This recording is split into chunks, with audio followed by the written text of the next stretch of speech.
Indian word Varna is from the Sanskrit root word for cover. It means color and is the Indian social class system of castes. There are four classes in this system known as the Brahmins, the Kshatriyas, the Vaishyas, and the Shudras. The root word was formed in around the 800 BCE to 500 BCE. The formation of the caste system. Around 1000 BC, the Aryans moved to India. Consequently, the Dravidians, who not to get confused with the Branch Davidians in Waco, Texas, were there, and the Aryans had to push them out. In order to do this, the Aryans created a social class system. It was now known as the Varna Caste system and all, but there was two main castes, the Brahmins and the Kshatriya, who were then known as the Rajayana. We'll go and later discuss the two other caste systems that were created. There are two main writings that influenced the formation and development of the Varna Caste system. The first, the Vedas, was passed down orally through many years up until the 1500 BCE and 1000 BCE when they were written down.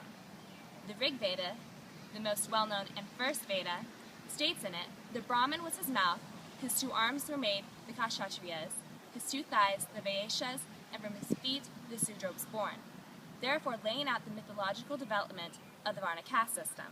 The second, the Law Book of Manu, lays out the interactions, laws between the Varna Caste system and within the castes. Random fact! Did you know that whenever the Vaishyas had to address women in order to woo them, they had to say it like this? "Oh, dear Ashley lady, will you be my woman?" But in the Brahmins, they had to say it like this. "Oh, Lady Ashley, will you be my woman?" The Brahmins is the highest caste in the Varna Caste system. They play a very important role. They're the religious leaders. Now, while the Varna Caste system was forming, there was a power struggle with the Kshatriya. They, however, won out by using their religious teaching and divine authority to overrule the Kshatriya, therefore creating the Varna Caste system and laying out the laws and rules for the interactions between the castes.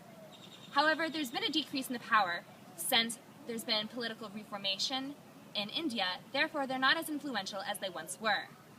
Another important thing to note about the Brahmins is their purity. They're considered the most pure caste. This is an important thing in the Hindu religion. They are assigned 6 tasks. First, teaching, studying, self-sacrifice, sacrifice for others, giving gifts, and receiving gifts. Now, this obviously isn't a great way to support yourself, so therefore they rely on other castes to support them, especially the Shudras. Now, they have to interact with castes, but they also have to avoid getting impure by interacting with them, so there's strict regulations for what they can and cannot do.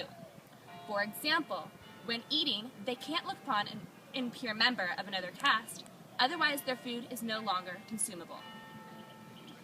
They also focus very heavily on the reward and consequence of the Brahmin caste system, the Varna caste system. The Brahmins use the reward of saying, if you stick to your roles, then you will move up in the caste system in the next life. And of course, the punishment of being kicked out of society if you don't follow.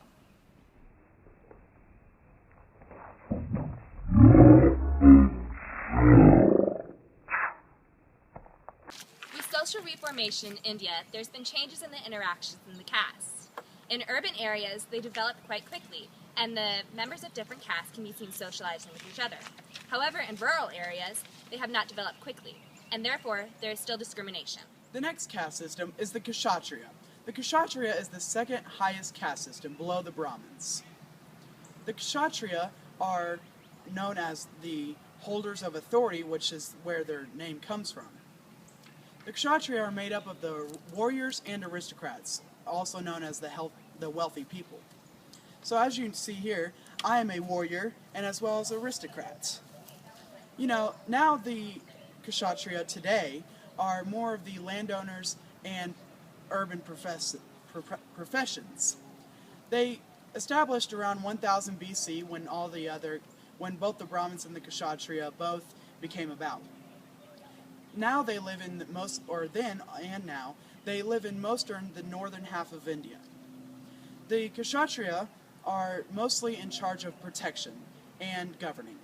In times of wartime, that the Kshatriya are in charge of being the warriors and protecting the people of the city. In times of peace, the Kshatriya are in charge of governing the city.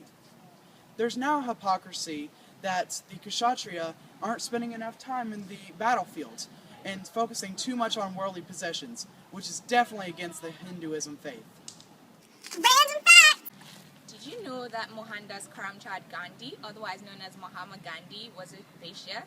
This is because the Vaishyas generally supported class equality among all the Varna Caste system, and this is what Gandhi tried to do in his process of unifying India. Welcome to my store. Or would you like to purchase something? Sure, I'll take some beads. Here's some money. Thank you. We have to talk about the Vaishyas. The word Vaishya originally means to live, and it's the merchant class of the caste system in India. Originally, the Vaishyas were supposed to tend cattle, offer sacrifices, and pay dues towards the construction of public places, but the role gradually shifted to just trading. As a result of their trading activities, the Vaishyas are the richest class apart from the aristocrats in the Varna caste system. The Vaishyas generally do not like the classes above them, i.e. the Kshatriya and the Brahmins, because the Brahmins disrespect them, but they still expect them to contribute money towards the building of the public places, such as temples. Another reason why the Brahmins do this is because they want to diffuse all the power that the Vaishyas can have. I mean, if you have less money, then you're less likely to have an uprising against the Brahmins. And this is why they're required to pay lesser dues towards the construction of temples. Another thing about the Vaishyas is that they're very particular about education. They support education and technical training, stroke skills acquisition, which promotes their trading skills. As a result of this, they supported the 20th century industrialization of India, and the Vaishyas also have free right of worship in contrast with the Shudras. So the Vaishyas can worship in the same temples as the Kshatriyas and the Brahmins. The Vaishyas also have people named Gupta generally. So Gupta is the name that Vaishyas take on a regular note when they're born. Other classes of Vaishyas include the Chetar, the Darakan, and the Teli. It's time for another random fact. Contrary to popular belief, marriage between classes is actually allowed, i.e. a Vaishya can marry a Shudra if he wants to.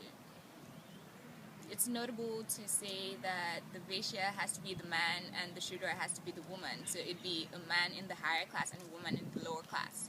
Also, Kshatriyas would be allowed to marry Vaishyas and Shudras, just as Brahmins would be allowed to marry Kshatriyas, Vaishyas, and Shudras if they chose to.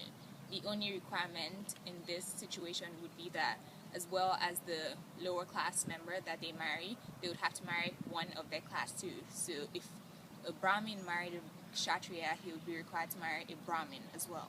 So he'd have two wives. The Shudra is the lowest caste in the Varna caste system. However, it's worthy to note that they're not the lowest group. There are still others below them, such as the untouchables. The Shudra caste is known for servitude. In the law book of Manu, it states, "But a Shudra may be compelled to do servile work, for he was created by the self-existent to be the slave of the Brahmin." Therefore, the Shudra fulfill roles such as slaves and unskilled workers. Now, this is obviously not a preferred occupation. Therefore, the Shudra support social reform. They also attempt to convert to other religions, such as Buddhism, which support a more equal system. Despite the abolishment of the Varna caste system in India in modern day, the Shudras still suffer problems getting jobs and finding equality within the society.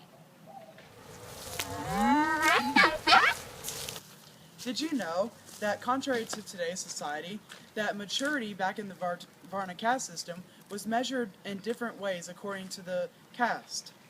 Here's a few examples. For the Brahmins, it was measured in knowledge. In the Kshatriya, it was measured in valor. In the Vaishya, it was measured in wealth and grain. And the Shudras, which is just like today, it's measured in age as their maturity. Thank you. Apart from the four major classes of the Varna caste system, other classes exist in India. Classes such as which are called the Jati, include the untouchables, who are the people that are in charge of burials. They carry the bodies and do all the dirty work that nobody else wants to do. Generally, subcastes are formed when people feel like their voices aren't being heard or when they're not given equal rights as other classes, such as like political rights. They're not allowed to do what they want to do, things like that. They also have religious differences as well as other beliefs that don't match with the general beliefs, and so they break away from their caste because of that. However, today, the occupational mobility that was a problem with the older caste system has been broken. Nowadays, people can cross over. For instance, the Jati, such as the untouchables, can work with the Brahmins and the Shudras because people have to make money and they have to forego all the class systems so that they'll be able to work well and make the economy grow. In 1997, India democratically voted K.R. Narayanan, an untouchable, as the nation's president.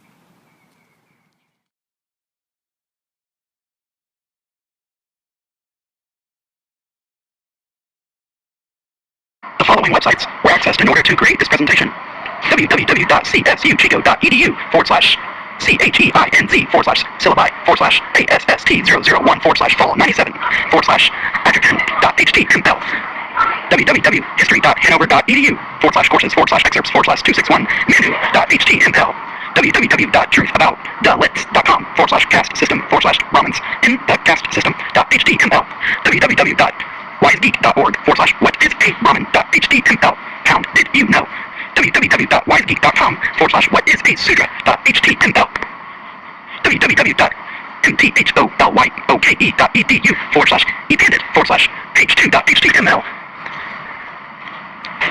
Not all citations were confirmed.